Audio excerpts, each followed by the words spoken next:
Hello friends. आज हम पढ़ेंगे समकालीन विश्व राजनीति पुस्तक के अंतर्गत पाठ एक शीत युद्ध का दौर। यह वीडियो इस पाठ की दूसरी वीडियो है। पहली वीडियो में हमने पढ़ा कि शीत युद्ध क्या है और अन्य युद्धों से यह किस प्रकार अलग है, और शीत युद्ध में जो दो ध्रुव सोवियत संघ और अमेरिका किस प्रकार बने थे, और द्वितीय विश्व युद्ध के बाद शीत युद्ध किस प्रकार शुरू हुआ था, ये हमने पढ़ा। आइए आज का टॉपिक शुरू करते हैं। टॉपिक आपको अच्छे से क्लियर हो इसलिए हमने इस टॉपिक को अलग अलग श्रेणियों में बांट दिया है। हमने इसे मुख्यतः तीन श्रेणियों में बांटा है। इसमें हम देखेंगे पहले में कि शीत युद्ध में अमेरिका ने क्या किया, उसकी आर्थिक व्यवस्था कैसी थी और उसने कौन से महत्वपूर्ण संगठन बनाए। फिर हम जानेंगे शीत युद्ध में सोवियत संघ की क्या स्थिति थी, कैसी उसकी आर्थिक व्यवस्था थी और कौन से महत्वपूर्ण संगठन उसने बनाए थे। और फिर जानेंगे कि शीत युद्ध की जो महत्वपूर्ण घटनाएं थी वह क्या क्या थी। शुरुआत करते हैं अमेरिका से और जानते हैं शीत युद्ध के दौरान अमेरिका की आर्थिक व्यवस्था कैसी थी और कौन से महत्वपूर्ण संगठन उसने बनाए थे। इसमें सबसे पहले जानेंगे आर्थिक व्यवस्था। अमेरिका की जो आर्थिक व्यवस्था है वह पूंजीवाद पर आधारित थी। अब जानते हैं कि वास्तव में शब्द पूंजीवाद का क्या अर्थ है। पूंजीवादी अर्थव्यवस्था एक ऐसी अर्थव्यवस्था होती है जहां उत्पत्ति के समस्त संसाधनों पर निजी व्यक्ति या किसी संस्था का अधिकार होता है। इसमें सरकार की शक्तियां सीमित होती हैं और सरकार किसी प्रकार का हस्तक्षेप बाजार क्रियाओं में नहीं करती है। ऐसी व्यवस्था को हम पूंजीवादी अर्थव्यवस्था कहते हैं। अमेरिका द्वारा शीत युद्ध के दौरान यह व्यवस्था अपनाई गई और वर्तमान में जितने भी देश हैं इसी व्यवस्था को लेकर आगे बढ़ रहे हैं। पूंजीवाद की इस तरह की परिभाषाएं आपकी किताबों में दी गई हैं। आइए सरल भाषा में इसको जानते हैं कि पूंजीवाद है क्या। पूंजीवाद का अर्थ है ऐसी अर्थव्यवस्था जहां सभी कुछ कहने का मतलब है शिक्षा, शिक्षा से संबंधित कॉलेज, हॉस्पिटल, बैंकिंग, बैंक सेवाएं, रेलवे, परिवहन, औद्योगिक क्षेत्र, इन पर सरकार का कोई अधिकार नहीं है। इनको संचालन करने की जिम्मेदारी लोगों की है और जो फायदा होता है वह उन लोगों को होता है। जैसा कि आप देखते हैं कि भारत में सरकारी और प्राइवेट दो सेक्टर हैं, लेकिन पूंजीवाद में सिर्फ एक ही सेक्टर होता है, वह होता है प्राइवेट का। और यहाँ पर जो सरकार की शक्तियाँ होती हैं वह सीमित होती हैं। ऐसी व्यवस्था को ही हम पूंजीवादी अर्थव्यवस्था कहते हैं और अमेरिका द्वारा यह अपनाई गई थी।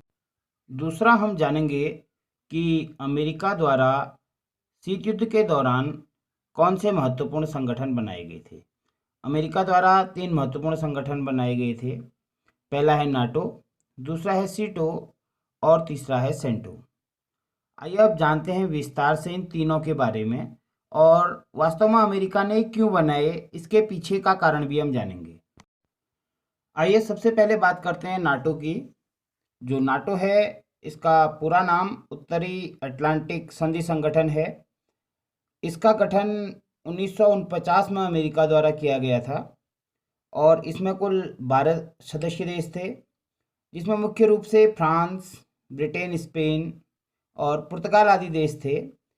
ये सभी देश यूरोपीय महाद्वीप से संबंधित हैं और ये वही देश है जिन्होंने द्वितीय विश्व युद्ध में अमेरिका का साथ दिया था।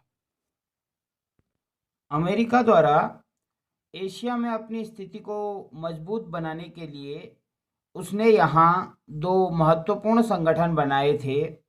इसमें पहला है सीटो, दूसरा है सेंटो। सीटो दक्षिण पूर्वी एशियाई संधि संगठन है। इसे बनाने का मुख्य उद्देश्य था जो वियतनाम और चीन में सोवियत संघ का प्रभाव बढ़ता जा रहा था, उसे कहीं ना कहीं अमेरिका ने उसे रोकने के लिए सीटो का गठन किया और मध्य एशिया में अपने प्रभाव को बढ़ाने के लिए उसने सेंटो नामक एक संगठन बनाया जिसकी स्थापना 1955 में की गई। यह मध्य एशिया का एक महत्वपूर्ण संगठन था जिसमें मुख्य रूप से ईरान, इराक, तुर्की और पाकिस्तान जैसे देश सम्मिलित हुए थे।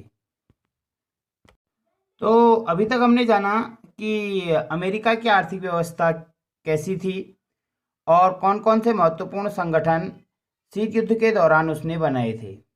आइए अब नज़र डालते हैं सोवियत संघ की आर्थिक व्यवस्था कैसी थी और द्वितीय विश्व युद्ध के दौरान उसने कौन से संगठन बनाए थे।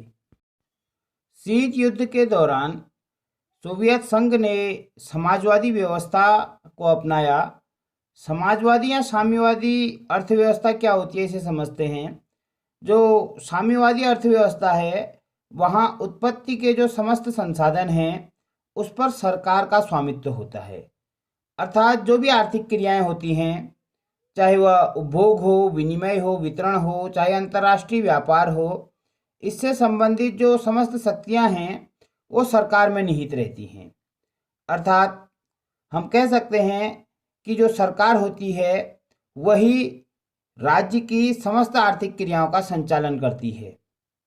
इसमें जो निजी लाभ होता है वह शामिल नहीं रहता है और ये जो व्यवस्था है यह व्यवस्था सोवियत संघ द्वारा शीत युद्ध के दौरान अपनाई गई। समाजवादी अर्थव्यवस्था को जानने के बाद आइए जानते हैं कि सोवियत संघ द्वारा बनाए गए जो महत्वपूर्ण संगठन थे शीत युद्ध के दौरान वो कौन से थे। सबसे पहले आता है वार्सा पैक्ट 1955।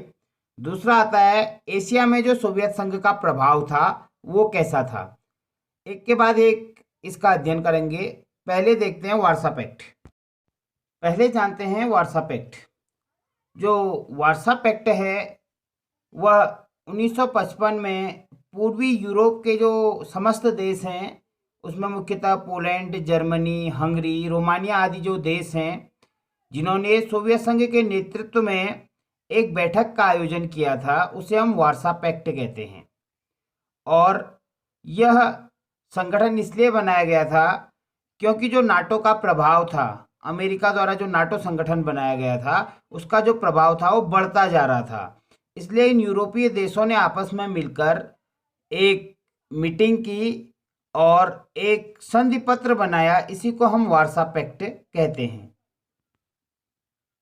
दूसरा जो महत्वपूर्ण विषय है वह है एशिया में सोवियत संघ का प्रभाव कैसा था। एशिया में सोवियत संघ का काफ़ी व्यापक प्रभाव था और इसे और प्रभावी बनाने के लिए सोवियत संघ ने वियतनाम, उत्तर कोरिया और इराक के साथ अपने संबंधों को मजबूत किया और सीटो और सेंटो के जवाब में उसने चीन, वियतनाम, उत्तर कोरिया के साथ संधियां की। आइए आप जानते हैं जो भी संगठन हमने पढ़े थे चाहे वो अमेरिका ने बनाए या सोवियत संघ ने बनाए, मानचित्र के माध्यम से उन देशों को समझने का प्रयास करेंगे, उन संगठनों को समझने का प्रयास करेंगे। सबसे पहले दिए गए मानचित्र में आप देख सकते हैं जो पीले रंग के जो देश हैं ये देश नाटो से संबंधित हैं और जो लाल रंग में जो विभिन्न देश आपको दिख रहे हैं यह सोवियत संघ से संबंधित देश हैं और इन्होंने वार्सा पैक्ट में भाग लिया था। यह जो नक्शा है ये यूरोपीय महाद्वीप का नक्शा है। अब जानते हैं कि विश्व में जो अमेरिकी प्रभाव और सोवियत संघ का प्रभाव कैसा था। आइए नज़र डालते हैं। इस विश्व मानचित्र पर आप देख सकते हैं 3 रंग हैं। इसमें पीला रंग, लाल रंग और हरा रंग है। जो पीला रंग है वह अमेरिका के खेमे से संबंधित देशों का है। इसे पहली दुनिया कहा जाता है और अमेरिका ने इन देशों के साथ अपने सैन्य संगठन बनाए, अपने व्यापार संगठन बनाए। दूसरा जो आप लाल रंग का आप देख रहे हैं इसे हम दूसरी दुनिया या द्वितीय ध्रुव कहते हैं। यह सोवियत संघ के प्रभाव वाले देश हैं और जो अन्य बचे हुए देश हैं इसे तीसरी दुनिया कहते हैं। ये न तो सोवियत संघ के साथ थे उस समय और न ही अमेरिका के साथ थे। तो आज की वीडियो में हमने जाना कि जो महत्वपूर्ण संगठन थे